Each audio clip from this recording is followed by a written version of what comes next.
Just the word alone triggers my PTSD of browsing through a bloated inventory, sacrificing all my minor healing potions and this ungodly amount of cheese I'm carrying just so my character can remember how to walk again. The legendary Dragonborn was just here. How can you tell? Just a hunch.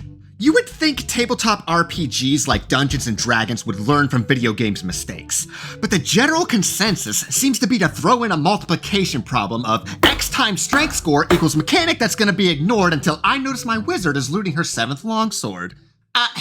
Excuse me, it says right here that with a strength score of 12, I can therefore carry up to 180 pounds. Therefore, with the longsword being only 3 pounds, I should therefore be able to carry up to 60 longswords on my delicate feminine wizard frame, if I so please, DM, just the way the sorcerers of the shoreline intended. Okay. So how can you make Encumbrance and keeping track of your inventory feel less tedious and maybe even fun at your table? First option is to take the coward's way out by slipping the players a bag of holding in the first loot pile they come across. Don't worry, I've done this too. But I believe you're taking away some of the strengths of what tabletop RPGs are when you circumvent or completely handwave Encumbrance. Should we take all these dead goblins' rusty scimitars that cost about 25 gold each? Do we leave some of these extra minor healing potions behind? Who cares? Just toss it into the endless void of my bottomless desire bag, and we'll forget about it forever.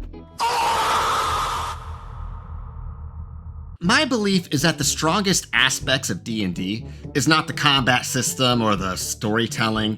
It's the core feature of making choices. Choices of race and class, sure, but more so the choices you make in the game world. Do you take this quest or completely ignore it? Do we side with the Zentarum or the Emerald Enclave?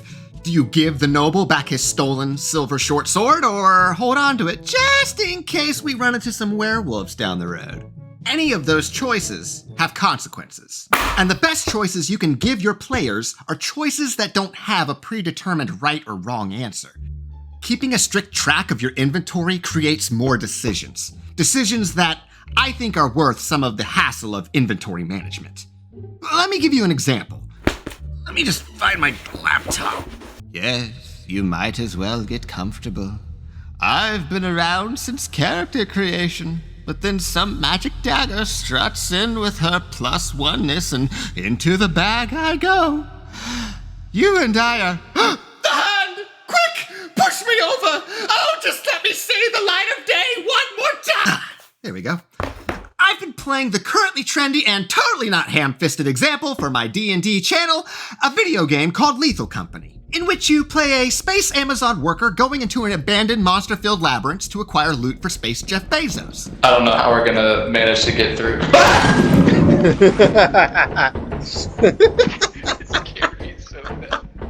It gives me a sort of low-level adventure from first edition D&D vibe. From outside. Okay, time to leave. Or a Dungeon Crawl Classics Level 0 funnel, also known as the best way to start a campaign, and I will fight you on that hill! It's awesome.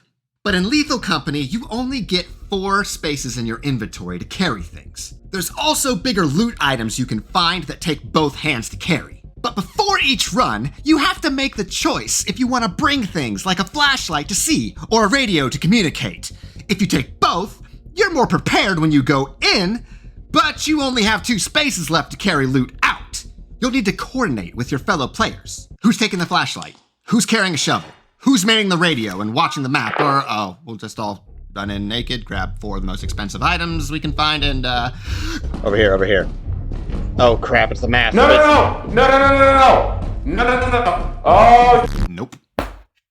These are the kind of choices that affect both how you play and what you're capable of doing as a result of those choices.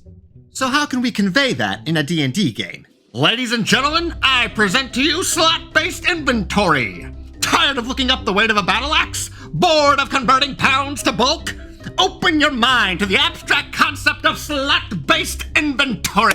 Yeah, okay. The hobby has been around long enough for some designers to already adapt their own slot-based inventory systems. I know the DM Layer made his own mechanic for 5e, and Unquesting Beast's Knave system and the game Mouse Ritter heavily focus on slot-based inventory, and I basically stolen their mechanic for my own private games. It eliminates that need to bust out a calculator. And I can also see at a glance what a character is holding in their hands and on their person, because I started noticing this trend of players' weapons just so happen to already be drawn when I call to roll initiative. Now, I personally lean towards an inventory system with a small number of slots, because I want my players to really consider if something is worth bringing or leaving behind in the adventure. You can also tack on all sorts of other mechanics on a slot-based inventory system. You can do what Knave does, where wounds take up inventory slots. So now, when you get hit, you might have to decide what to drop or sacrifice. You can make an inventory system not only physical, but mental. So maybe casters can store extra spells in their inventory slots. Or maybe effects like fear or seasonal depression can take up those mental spaces. We can make strength or constitution modifiers grant extra inventory spaces.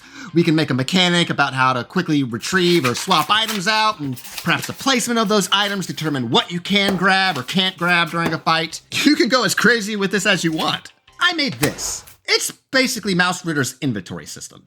But instead of me cutting out little chits of every possible item that they can carry, each slot fills a sticky note in or around the page.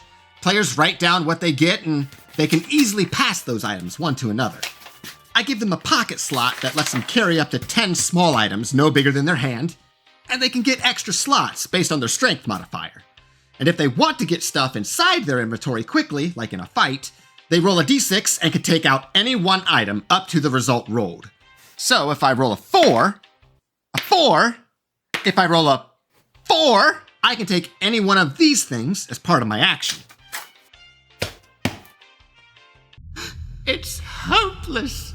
We'll be drifting here forever, little Potion.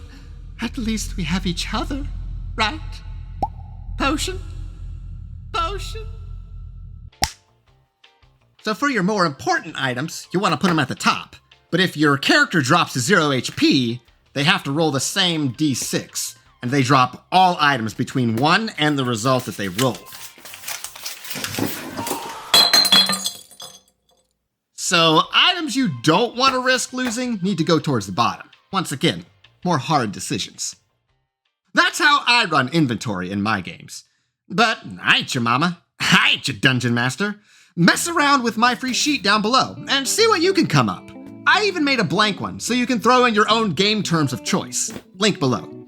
Hopefully this will speed up your game as much as it sped up mine. But there's more than just the inventory system that can be slowing down your game. And I'll show you exactly what they are right here in this video. That's all I got for now. See ya!